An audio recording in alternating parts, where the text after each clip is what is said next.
Hello, namaste. Thank you for tuning in to the Divine Nobodies podcast. I'm your host, Eric Ajna. I'm joined by my fellow partner in Lightwork, Jennifer Lynn.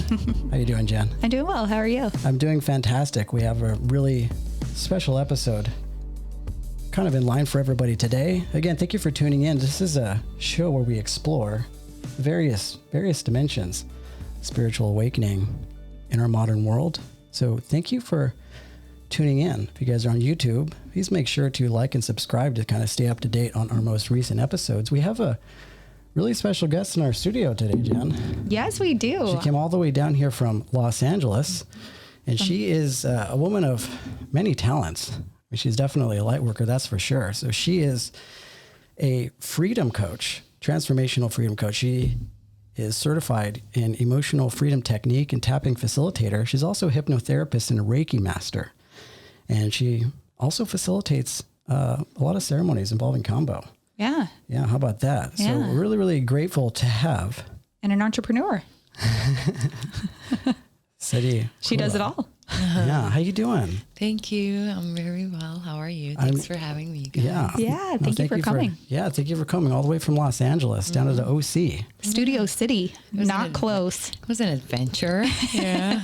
Yeah. For sure. Yeah. Yeah, so it's good to have you here. We have a lot of ground to cover. Like I said before, you're a woman of many talents. You do a lot of different things. I do indeed. And wanted to just kind of get into a little bit more of what it is that you do. Okay. You know, so you I see here you're also obviously you do the emotional freedom technique. You're a Reiki practitioner. So to kind of sum all of that up, what would you say your transformational practice as far as your coaching? What does that look like? Okay. So, I decided to call myself a personal freedom coach, and how it actually started, I am a clinical hypnotherapist. And once I started going that route and studying, like any modality, it opened up an entire different realm of different modalities where like I was interested, and I started really, getting sessions for myself. And then once I realized it was really amazing, I was just like, get certified. And, so like I'm actually calling my own personal coaching practice is a multi-modality healing, coaching practice. So what it does is when I'm working with someone, doesn't matter what we're going through, like it's just like I have this toolbox, and my intuition will be the first, like the tool that I'm actually using, being really present with that person, and whatever is needed in that moment, whether it be, like we're going to work on a certain trauma, because I'm also a somatic trauma therapist, and or hypnotherapy, or let's do some like energy, like emotional release. So let's use tapping, or so whatever that is called for, that I just use that. So it's like, instead of saying, I'm a hypnotherapist or an EFT practitioner, so like there's many things that I do, like whatever is needed in that moment. It's basically like an intuitive impulse for you. You kind of just read with your client. That's a good thing too. You know, I mean, light work is such a general thing. It covers a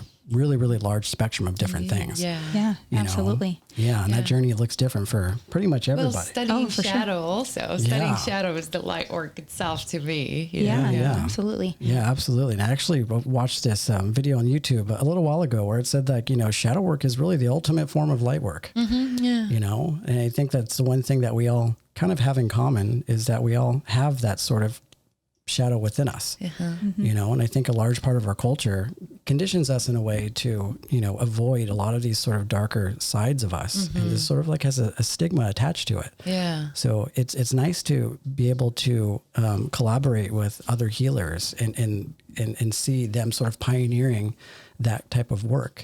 Because there's a lot of, when people think of shadow work, it's not the first thing that they think about, especially when it comes to, enlightenment. Yeah. They see sort of like the shiny, polished version of how this sort of thing looks, and they want that. Yeah. And it's okay, I think, to want that. But, there's a lot of sort of like diving into the deepest parts of who you are and trying to uncover all the things that are preventing us from really accessing our full potential. Exactly. You know, so what are some things that you typically see, especially right now, because we're in a really volatile time. So I imagine that the people that you're speaking with are going through a multitude of different types of things. Exactly. You know what I mean? So when it comes, what do you think? And actually, I just wanted to ask you this: is what is it that you think people resist acknowledging that these shadows exist in us? Why do you think people have such sort of like fear into going into these type of realms? So like we live in polarity, right? So like there's shadow and there's the light, but also we are so conditioned to think and not accept what's in the, when you say shadow, it's like, oh, I don't have shadow. When I actually, you started really talking about it, or like my studies, like I'm studying many different things, and like people are like, oh, I don't have shadow, or do you have trauma? Oh, I don't think I have trauma. And then like we go into a few sessions, and then there's like this like really deep trauma, and they're not really even but want to identify with it, and they're not sometimes aware, and there's nothing wrong with it, because sometimes our bodies actually protect us from going there. But also when it comes to your question, it's how I would explain, it's really knowing that what is not in the light is shadow, but also what is it that we do not want to share with the world. It can be like, oh, like I did this and I didn't keep my integrity, and that is also shadow. So really understanding like we are not perfect, we are human beings, so, and we are in this polarity, and we do that exists within everybody. So like no one's like all love and light.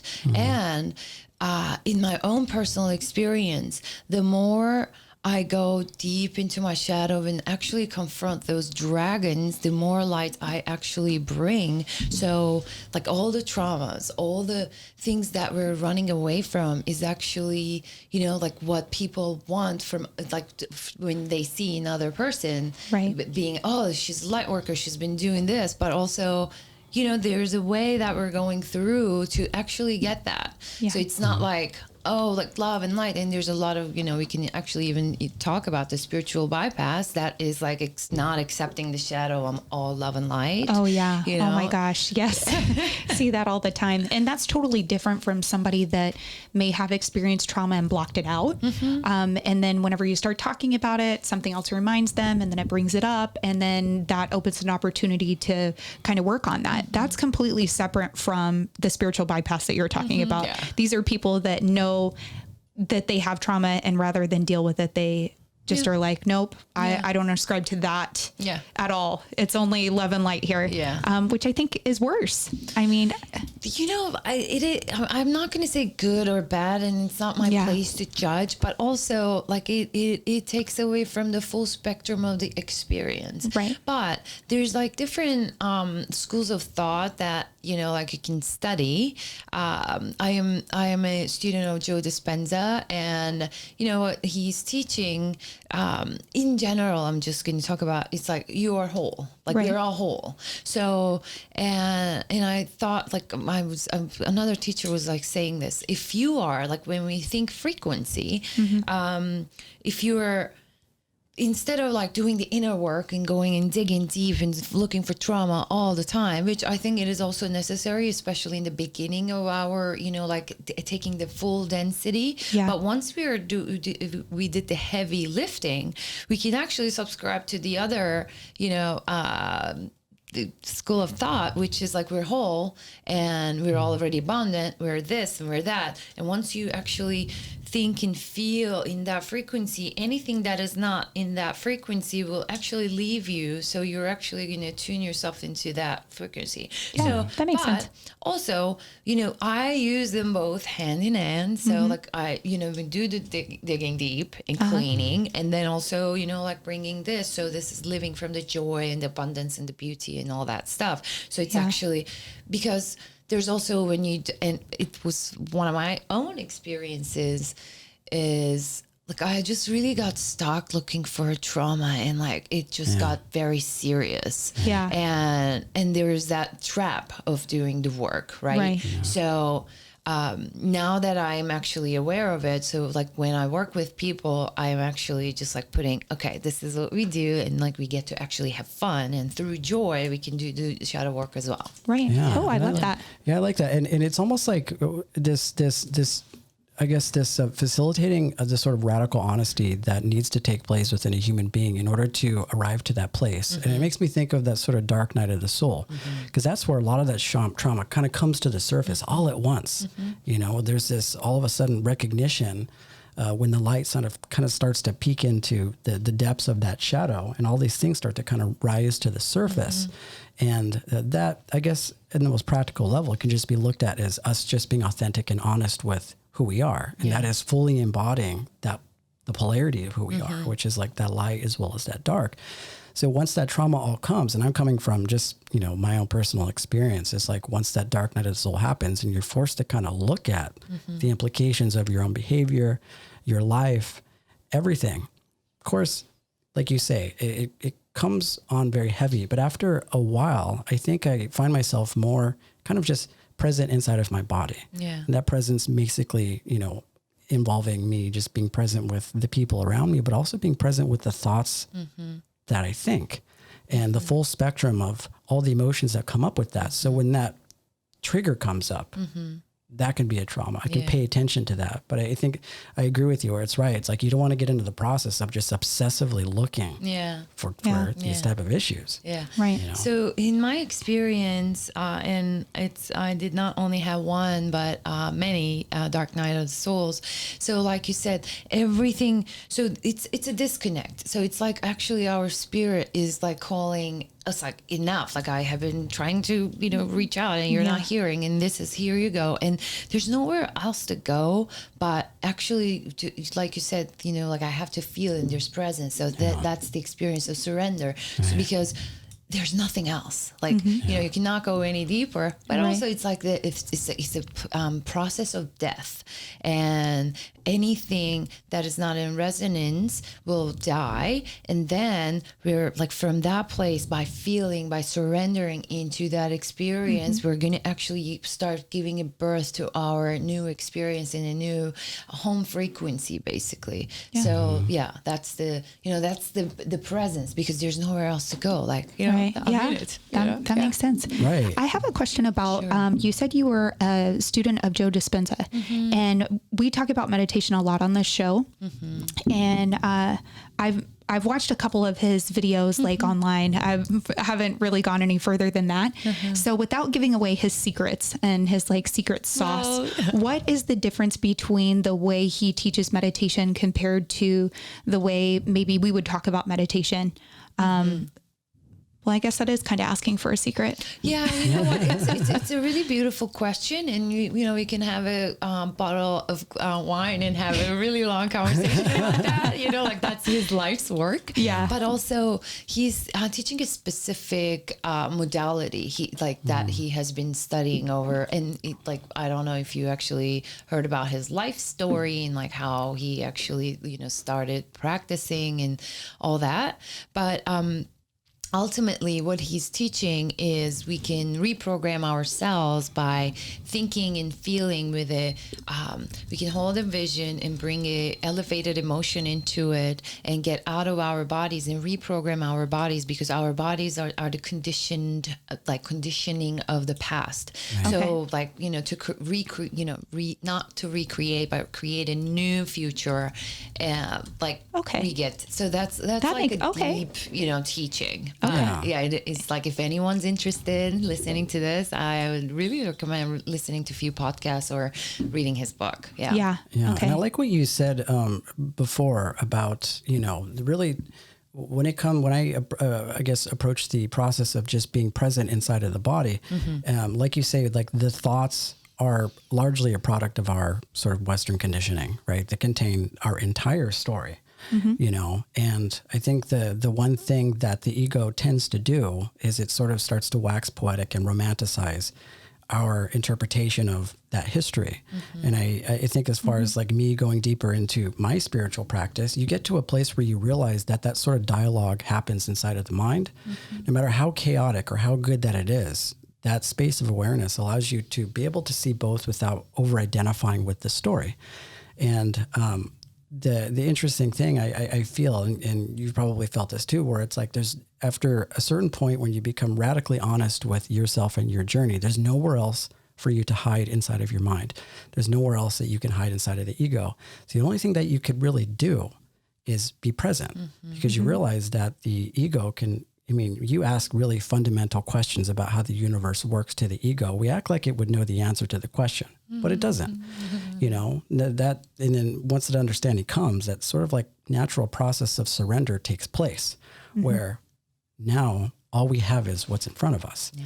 You know what I mean? And it makes me think of like that quote. I think I talked about it before, about when Marianne Williamson says that the best way to heal a past, because we're talking about shadow work, is by living fully in the present. Yeah. Because that's the only place where we have the ability to move and make a difference. Yeah. Yeah. And you know, like you said, we're over identifying, and our ego wants to be safe. And what is safety? Safety is in the known. So like, it doesn't want to let go of what it knows. And even though like, okay, like I used to be this way and it didn't really work for me. And I am a complainer, right? That's shadow. Like, let's do shadow work and decide starting from tomorrow, I'm not going to be complaining. And like our ego and our body is so conditioned to that. It's like there's a biochemical reaction like that wants that, but also our ego is like, I know how to be this way, and I don't know, like, and it's not safe. So I'm going to, bring you back into that. So yeah, that's how the ego works. Like, it wants to stay safe, basically. Yeah. It wants to sort of like reinforce the continuity of its life because it is afraid of death. Right. And Muji has this really amazing quote that says the ego is a ghost who's afraid of dying.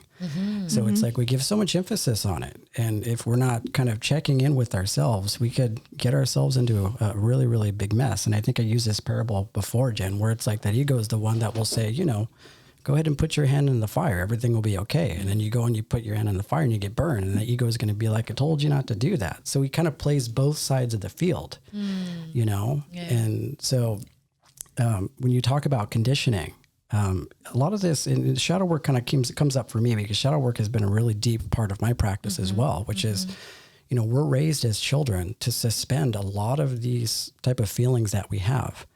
A lot of feelings that we grow up sort of almost like kind of hushing up. We develop like a lot of shame around certain behaviors that even just regular kids should actually have. And so we get into this habit of kind of keeping it in that dark corner for so long. And it becomes a really challenging thing. And I have a lot of compassion for people when they try and go that far back into their history, trying to recollect situations that happened 20 years ago. Yeah, it takes a lot of courage to actually do this work, I was actually talking to one of these women that I work with, and she said, okay, I do understand how things work. And, like, people are my mirrors and I have the data to work with, but I don't have the courage. So, that is one of the main ingredients to actually walk towards. Yeah. Oh man, that hurt my heart for her. That made me sad. I'm like, oh. Yeah. It makes me think of trauma being one of the greatest teachers. Exactly. Right? Because it's trauma is because I look at when we approach this spiritual journey, I mean, some people can get it through some sort of like nirvikalpa samadhi experience where they just, they reach that sense of integration with source through either like plant medicine or meditation. But then there are some people, and me being one of those people, that like you hit like a really, really low point in your life, or you experience some sort of traumatic effect that wakes you up, right? Yeah. It's like it shakes you out of your sleep so strongly that you absolutely cannot continue being the person that you were before. Yeah, exactly. And I think that I think on a collective level is what's going on for a lot of people, especially because of quarantine, right? Are you seeing kind of an insurgence of people, developing a lot of anxiety or a lot of, dealing with a lot of these sort of shadow issues now more than you have before? Yeah, exactly. I would like to, also wanted to speak into that, but you asked, so it's perfect. So we're basically going through a collective dark night of the soul, like as a, as humanity. Yeah. So how I actually experienced is, like you mentioned, we are not taught to feel our emotions, and like the mental, like IQ and this and that, like it's very important for us to grow up, but emotional intelligence, it's not something that we're taught like in anywhere. And me being from Turkey and like coming from a Middle Eastern culture, it's like it's and when I started like being global and moved and like started meeting people all around the world, it's a common theme. So but like even like with boys don't cry, and like it's just like if you do, there's shame there, right? Like you're not supposed to do that, so you're not strong enough in that. So in a world and in a society that is fully conditioned not to feel, and it's not okay to feel, or it's not okay to express emotions, that we are literally locked down in a place, in our places for so long, and there's nowhere to go. And how these people are coping with their emotions on a regular, normal, quote unquote normal life is okay. Like you socialize, you do things just not to be in that experience and to forget, basically. And there's many different other coping with, mechanisms. Like there's people, they eat, and there's people who do, like there's porn addiction and this and that. So so in this lockdown, how it started, like, bringing, like, it was on the surface, like it cannot stay under the rugs anymore. So like you get to feel, and what we're being taught is, okay, how to feel our emotions. And there's a lot of people who are, who don't have the tools. And during that quarantine, it was, we're still in quarantine, I guess. But there's so many amazing, things started happening online. And I actually had this community called New Earth Summit. I would do like weekly gatherings and free of charge. It's just to give people tools for their anxiety or stress. Like, because, imagine you're not going to work and no one's making money, and there is like, how am I going to get food? How am I going to, like, it's a lot of things to think about. So, but also, there's all these things I did not deal, like, from my childhood, and like it is on surface because everything is quiet. There's nowhere to go. So like all at the same time, that is the collective dark night of the soul. But how do we deal with it? By actually, okay, there is nowhere to go. I get to do this, and it's an opportunity. Like it's a catalyst. Like how I see coronavirus as a catalyst for us to reach to higher levels of consciousness by really feeling it. So like now universe is like, okay, like you get to feel like you are here in this human bodies, in human experience, to feel like that is like, I did a post, I don't know, like it's like we're being grateful for all these senses, and like we have sight, like we can hear and we can smell the flowers and everything, but are we grateful to feel? And when it's like good, positive feeling, it's nice, right? Like it's like we love it, like we want to stay there. And you ask the question, like, what do you want in life? I want to be happy. But like on the other side of it, it's like there's the entire spectrum of emotions, and there is, like you said, there's a lot of teaching in trauma. There's a lot of light in the trauma once we actually go there, and through our traumas. I mean, if you ask me, how did you get here? Like I am teaching you guys my traumas. Like I am, like that's how I get to this, path. So by studying in like, okay, this happened, and this happened for a reason, and what is it in there for me to learn? So like, and you study that, by studying, and it's not always easy, like, like it's not always easy, but every shadow, I don't know if you guys are familiar with Gene Keys, and Richard Rudd says every shadow contains a gift. So like, like that's the ultimate gift. Like that's why I'm so passionate about doing this work, because every time I dive in, like something comes into my presence, and like, okay, I get to work with this. I know on the other side of it is like something that, like, it's going to make me feel more free. It's going to make me feel more vibrant or alive or younger, like, absolutely. Yeah. So on your bio, I was reading about that you're a hypnotherapist. So, you know, and I'm sure other people listening have the same kind of image in their head of like the traditional hypnotherapist that is on stage. Yeah. Yeah.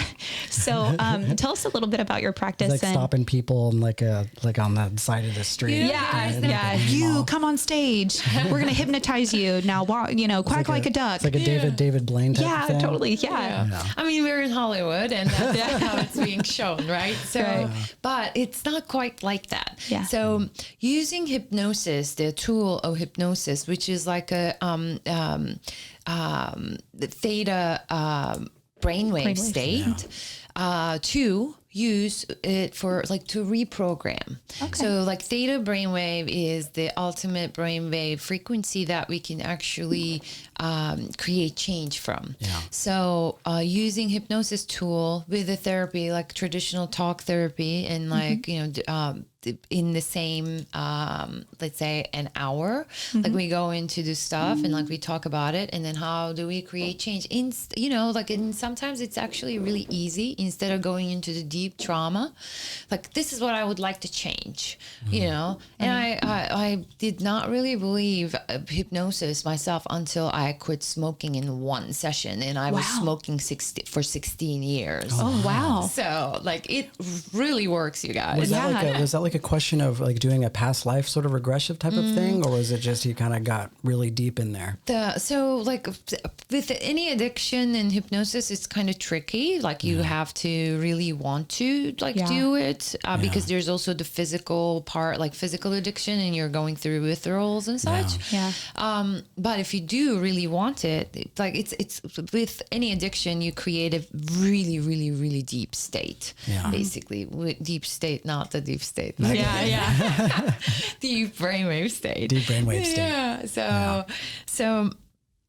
So that's how hypnosis works. So how do you get someone there? Is that like through, when you say brainwaves, like through music, or how do you? So I do use music, and I do use like my voice and your breath and the deep state of relaxation, basically. Okay. And that's the state we're always experiencing just before we fall into sleep.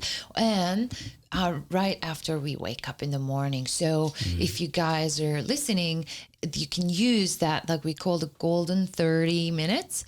So right after you wake up, you're in that theta state where it's so easy to reprogram yourself, and right before bed, so you can do like affirmations or the things that you're inviting into your life, so you can write down. And in the morning, it's very important to like not dive into the stress or like the stories of the yesterday, or instead of like we can use that state, which is natural state, to recreate our create a new future or a better future. And I'm so glad you said that, because I see this with my husband too.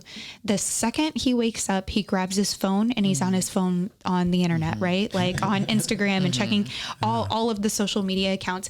And that seems like the worst time to do that, because now you're programming yourself to do that every day. Exactly. And to be a voyeur. Yeah, exactly. And like that is one of the biggest part, and I'm glad we're talking about that. It's one of the biggest parts of my practice and like personal practice, and what I'm teaching to anyone who I come across with, like, which is in this case, you guys, Yeah. So personal, like, and it doesn't matter how long we practice in the mornings, but I think it's like anyone, and I have been in this personal development industry for this past 12 years, and anyone who I come across with, like, that I deem successful, and my success is in definition is different, but like, so they have a morning practice. Like the common theme is like, how do you do this? I have a morning practice. Yeah. So, and especially in these times of like everything is electronic, and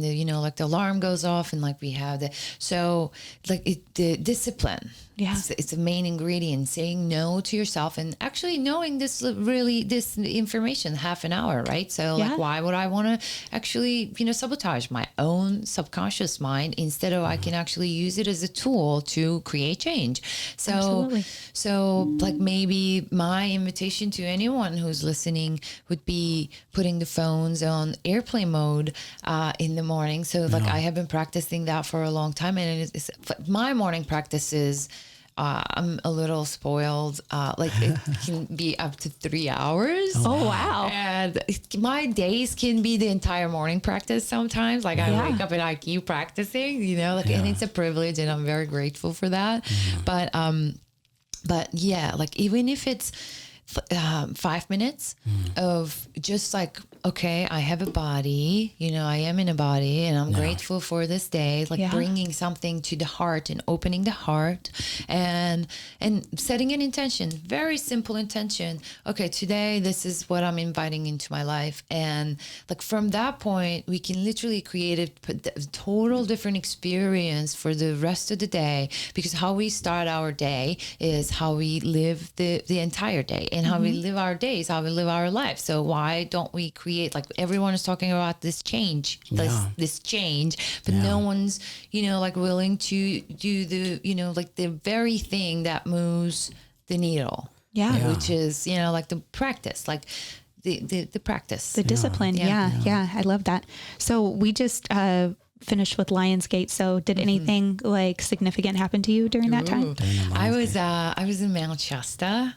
You were at Mount Shasta. We just did an episode. Well, a couple episodes about Mount Shasta. And I just such an amazing place, and it was my first time. So on 8/8, I was not in Mount Shasta, but Lionsgate portal was open for a while, right?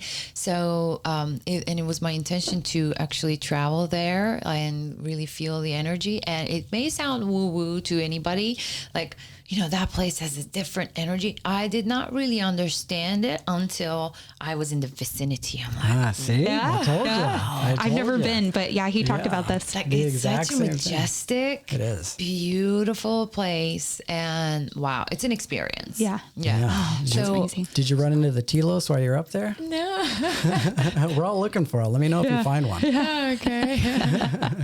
But they had a lot. We had it was a really beautiful experience for me too. And of course, it's special for every single person, depending on where you go. But I'm glad that you understood the affinity that I have to Mount Shasta. Jen's next. She's gonna. But I mean, it's energetically, like, it's a very potent place, because it's also the root chakra of Mother Earth. Yeah. So like it is already like a really activated space, and it's like an active volcano also.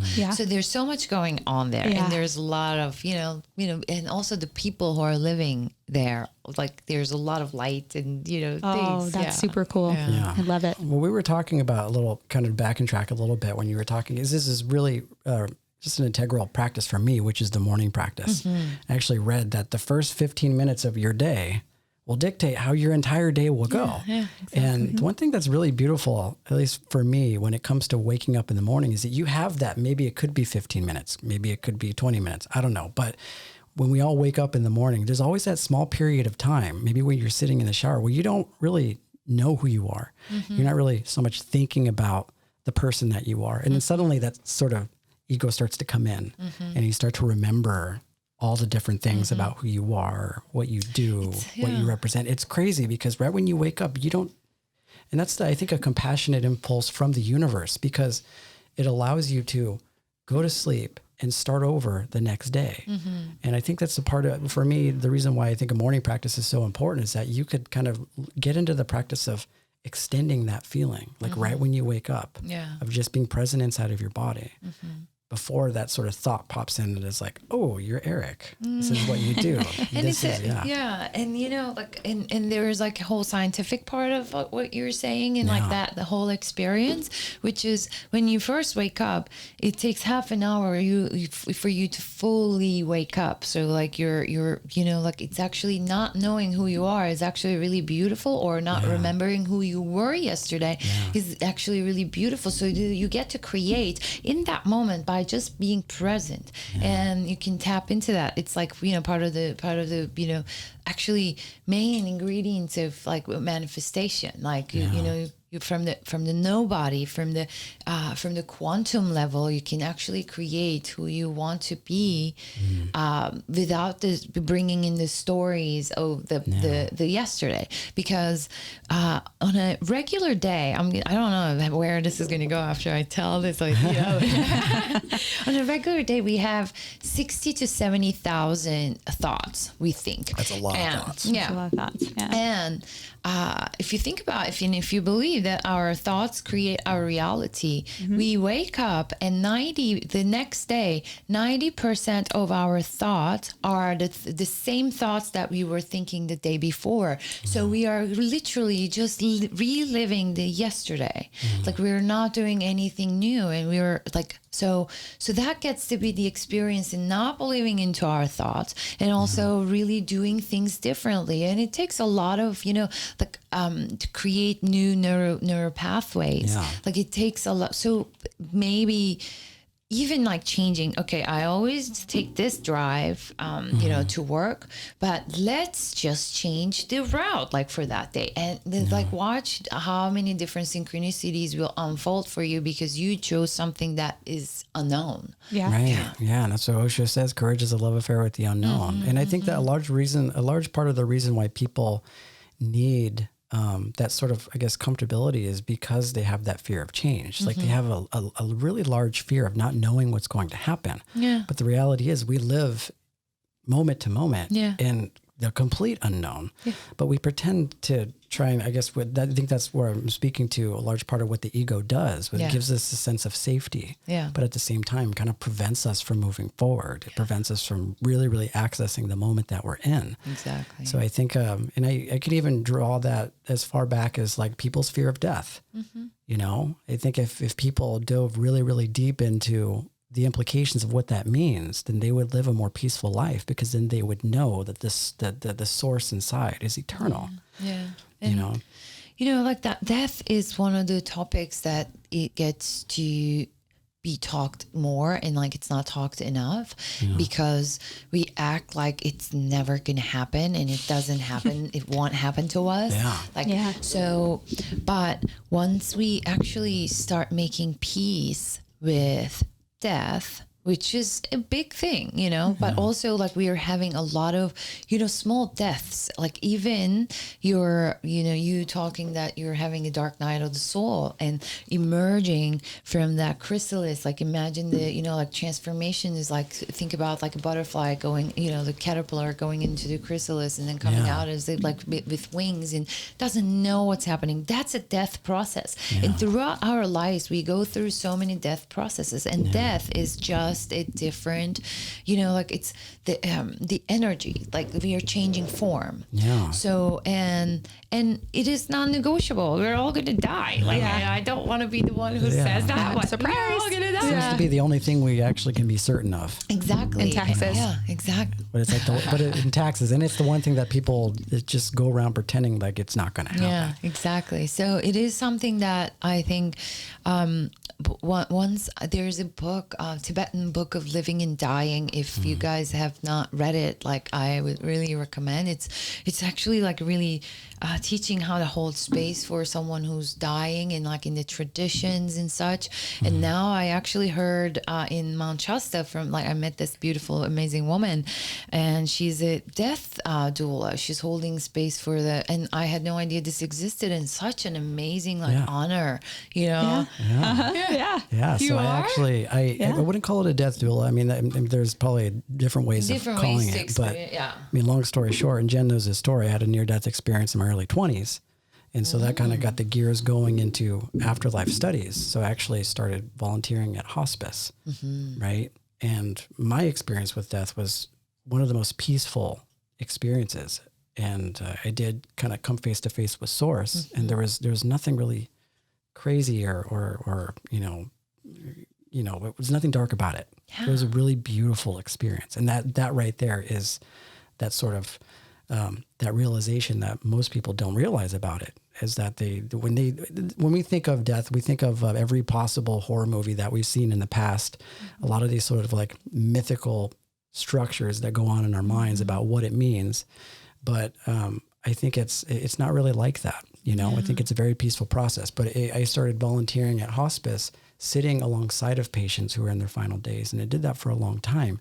And just even being present with somebody that's transitioning is just like a practice and a teaching all themselves. A lot of like my greatest teachers were some of those patients. Such an honor to actually like be there for, you know, like, It's like you feel almost closer to God in some ways because they're like on their way there. And I think from my experience, once you are sitting alongside of some of these patients, they become almost like this swinging door where like they're here, but they're also slowly merging into this other space. And you can tell just based off of even their behavior, the things that they look at in the room, the type of things that they talk about. Like they're going over that life review inside of their mind actively while they're still breathing. And then when they finally transition, it's like Jen, she's a nurse and she's seen sort of like this spirit leave the body just as I have. And, you know, just like you say, like the peace that you feel in this room. You know, we ultimately forget, right? Like when we decide to come into human bodies and like through the portals to this experience, we are actually this like infinite, you know, like source and we're spirit, and like, but like we agree to really forget like in this experience. So, and then through the ego constructs and the programmings and everything, and like it becomes this like scary experience, but also, through my experiences with, I did not have a near-death experience, but I have been working with plant medicines and plant allies for a long time now. And that is in and of itself like agreeing to, you know, like die to my ego over and over again, but also, you know, like understanding, wow, yes, this is like, it's like the closest thing that you can get to, you know, like who we really are in those experiences. So through, I mean, plant medicines are not for everybody, but like through my experiences, like those were the things that opened the path for me to really understand what it really means to be a multidimensional being and to be like the spirit and source itself, and agreeing being in a body at this time. Yeah. Yeah. I've known several people that have experienced plant medicine. And what would you say to someone who was really looking to gain something from an experience but didn't get anything out of it? Have you experienced that, where somebody goes and they do a ceremony of some plant medicine ceremony of whatever, and feels like they feel like they didn't get anything from it? Yeah. So that's a multidimensional experience, right? And there is, you know, like no time and space. And so I have sat with my first ayahuasca ceremony 4 years ago, and my first psilocybin was, I don't know, like 16, 18 years ago. I don't even remember, but I still get messages and downloads and teachings, and like the visions start making sense. It's like from those times. From those times, so, okay. So Interesting. there's no such thing that like it didn't happen, but also like our ego. So it's like, you cannot make sense or like think your way into something that you can feel your way into. So that's it. That's it. Yeah. So like, and it once they're, and that's a programming, right? Like they want to believe, nothing happened to me. It doesn't work. Nothing happened to me. Like if you keep saying that, that's what's going to be happening. So because you're going to create that resistance, but it's like, I don't know, I experienced it, and you know, like it started opening. I just actually had an experience, and I had a chat with a friend, and I was in his first ceremony. And I mean, he had some visions and such, but he didn't know how to integrate. So because like the integration, like I said, it can take like with some information, it can take 5 years, or like you split it a second, doesn't matter. Like you don't know, right? But you receive that information, and it's like, it's in your consciousness. Yeah. So he was like, wow, like it's been a year, and now I'm actually seeing and like experiencing this with my family. So like, I'm like, this is what it is. Like, because he always thought, I don't think ayahuasca is for me. I'm not going to go back to it because nothing happened. Because we, like with our egos, like we want change and we want it now. Yeah. You know, but we don't know like how to integrate. We don't know how to, you know, just so like it's an interesting experience. Like it's like over the course of our life, like if we even set one time, it can unravel itself in a total different way. Interesting. Yeah, I like what you said about you can't talk your way into, you know, an experiential sort of circumstance. I mean, I think that's kind of what it is. Like even if they intellectually, you know, after having an experience like that, don't feel that it gave them anything, maybe at a rational level, there's this unbelievable feeling that something obviously is different, you know? And I think you're absolutely right. I think it's something that could illuminate itself 1 or 2 years down the road. Yeah. And, you know, like there's so many different visions that like we do not have in our like 3-dimensional reality right here. So like, to sit in meditation and like in the integration process. And I think like, I want to speak into that. Plant medicines are, you know, becoming really popular, especially like, you know, like here. And, but we're not talking the most important component of the ceremony. The ceremony starts with the intention.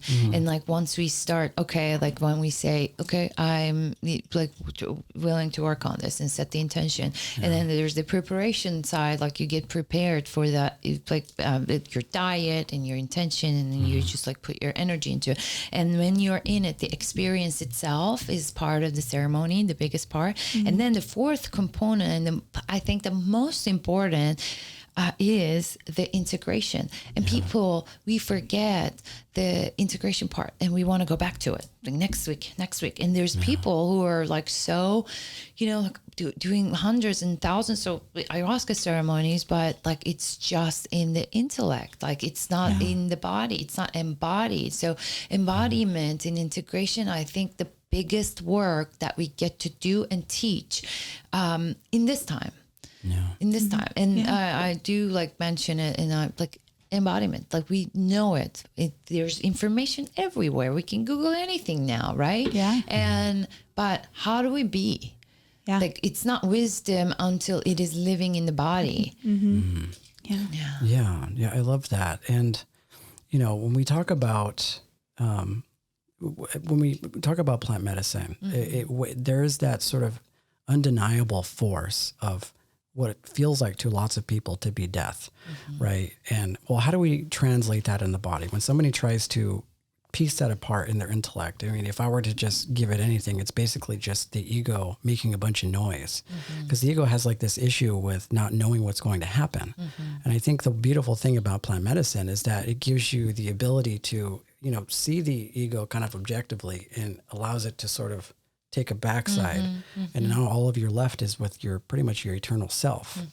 And you know, some people need, you know, that sort of break from the ego, but and you know, I think it's a really, really powerful tool. There is, you know, there is still a possibility that we get to, you know, get stuck in the mind, even though you're in ayahuasca ceremony. So really, you know, because we want to control everything, right? Like control. And it's like, I want to know what's going to happen. Is it going to happen? Is it working with my, and it definitely happened to me. Like, it's not like, but once we really understand, like, that's not happening in that realm. It's happening in the heart, and like it's happening like really trusting the intelligence of the teacher, the plant teacher, and then like we can actually have that experience. So ego is tricky, but how do we get to actually, you know, be an ally with the ego? Like, because you know, especially in the spiritual communities, like it's like, oh, she's big ego. Everyone's have an ego, and you're not getting rid of it, I'll tell you. So like, how do we actually, you know, be partner with our ego? Like, so it's our partner, we work with it, and not the wounded, traumatized ego, but the healthy ego that is actually working for us to protect us. Because it's, you know, like it's there to protect us from things. So working, that comes in the, you know, like the component of the shadow work, in the trauma work, like, okay, so this is my wounded ego, and you react. react instead of responding, right? So that is the wounded ego. But once you start doing the work and cleaning the underneath, and by doing the work, that is going to be, you know, what's going to emerge from that, your healthy ego, so that you're going to be actually, you know, actually it is going to do the work that is supposed to do. Yeah, absolutely. Ellen Watts has this quote that says, trying to get rid of the ego is the biggest ego trip there is. You know, because you're absolutely right. And I think that the sort of Western approach, we kind of look at it almost like we would a relationship. So if we're in a relationship with somebody for an extended period of time, we could, if it ends up being a toxic thing or it end up not working out, we can just end that relationship, move on to somebody else. But the ego, we pretend that we can do that with the ego, that we can just sort of pull it to the side and go on with our day doing whatever it is that we do. But it's that one relationship that we absolutely have to collaborate with. Yeah. Because it's always going to be there. Yeah. You know, we can't just leave it like we would a toxic relationship. Like, you have to live with the relationship that you have with it. So the best thing I think to do is to just develop a good relationship and healthy relationship with the ego. And I guess for me, that's more about looking at it in more of a practical way. It's good for practical things. You know, it's not good for trying to wax poetic about the mysteries of the universe. It's good for helping me like survive and live my life. Yeah. You know? Yeah. And you know, like the most important relationship that we will ever have is the relationship that we have with ourselves. Yeah. And like, how do we get to do that? Like, what is it that we choose for ourselves? Am I in war with myself? Because what if I am, like, I'm going to be experiencing in my outer world too, because we're creating the world from inside out. Yeah. So like, how is my relationship with my ego? And like, is it like, if I'm only seeing the ego, oh, there's ego, that means like I am operating from my ego, that because that's what I'm seeing only, you know, that's why Yeah. Absolutely. So I want to dive a little bit deeper into, you were talking about your trauma work, and you're from Turkey. And we were talking a little bit before the podcast about how you help women who have experienced trauma and lived in a country where there is obviously femicide there. Yeah. So can you talk a little bit about the work you do there? Thank you so much for that. So actually, it just became online for me. So I have been working with an archetype of a woman who is basically the consciousness, the bridge for consciousness and bridge for healing, because of everything that I have, all the work that I have been doing here on myself and, you know, like, and with other people. But I did not really know how to bring it online because of it's maybe timing, let's say. And what started happening through femicide and all the women's right and everything, like in this past past month, actually, is actually brought fully online the archetype that I have been working with. So I started let's say, I'm not going to say like just regular women's circle, that the ones that we do here.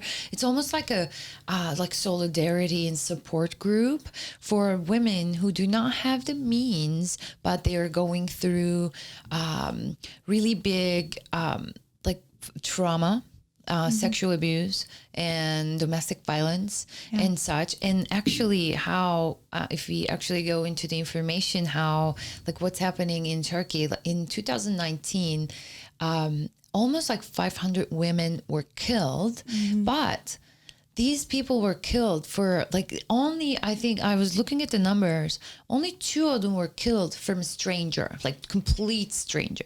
The rest is family members and spouse, ex-spouse, ex-boyfriend and such. I think those are only the ones that are reported.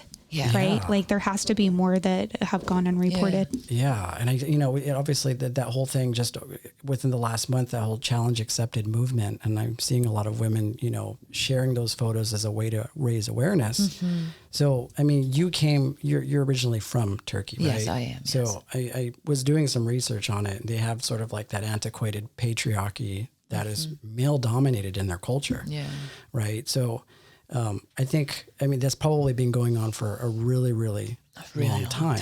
Yes. So, and I was also reading about like how men are raised in that culture, which is like they from the very, very beginning, they have these sort of, ideals of what they imagine a man to be, a protector. They send him into the military. They go through like a really traumatic experience as far as I understand. Exactly. And I imagine that sort of, I can't even imagine what's happening in the army and such, but also with the work that I'm doing.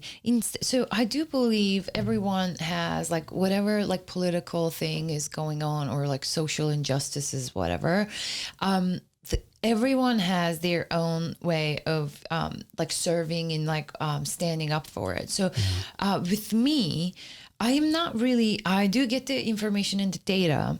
I am more interested in like how women are actually dealing with it because I also am coming from that culture, and it was always a mission for me how I just didn't know like how it was going to lay itself out for me, because I did understand what it means to come from a family or from a background that is like, what you say does not matter, and like you don't have permission to do this. It's just like you're shut down, like completely. And there's also physical abuse. Like it's like emotional abuse. There's sexual abuse and this and that. So, like you cannot talk about it because also if you're raped or if you're abused or if like anything, it's all the shame is being put on you. That's actually whatever's happening right now is to bring in awareness. Like no, like this is like this is not it. So. And all these women, and it's just like this work is just so close to my heart, and they don't really know even to talk about it. So what I'm creating right now, and it's in a few weeks I'm going to Turkey. It's to really create safe spaces to actually open the conversation, because what is shadow work, right? So if what is not in the light is in the shadow. So if one person is actually listening what you are going through, doesn't matter who, that is not in the shadows anymore. So really opening space for these women to talk about, but also it's very important, like how safe is the container, because also this is a big trauma. Like if anything comes up, like we get to be really, like on hands-on and like really take care of these women. Yeah, absolutely.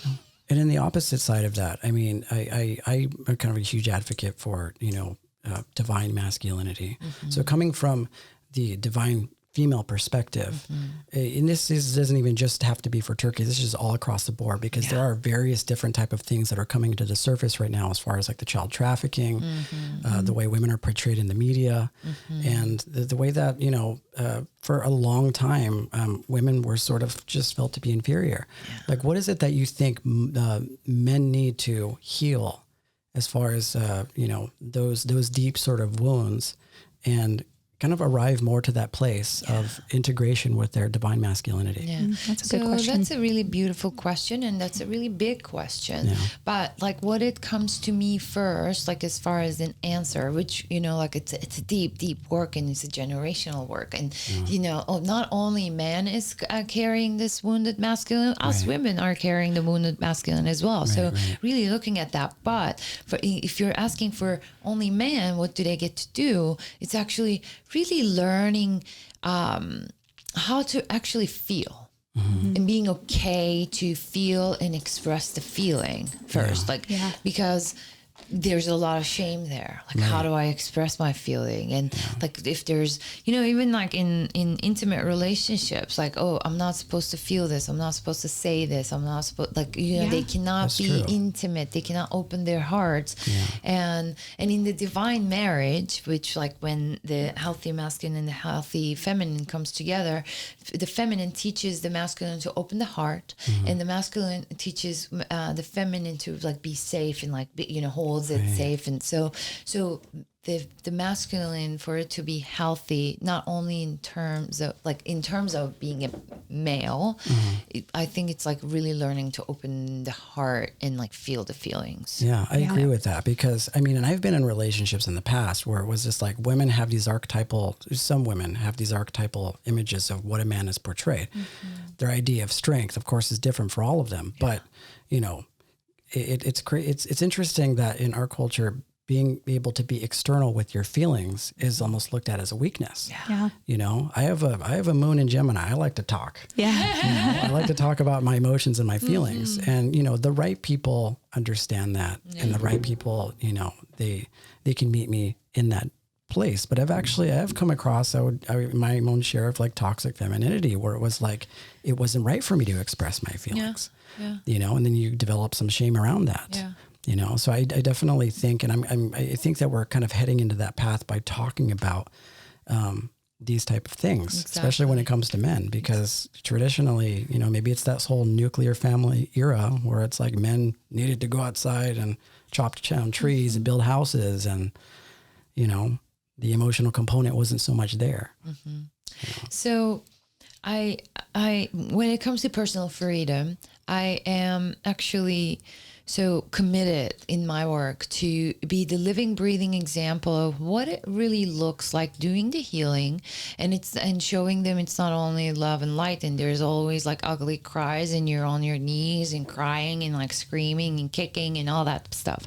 So I actually was going through a 3-day water fast experience this past weekend, and something came up for me, and I was like, instead of just posting, I'm going to go online. And I was in the process. I was very emotional, and like there was a lot of fear in my body.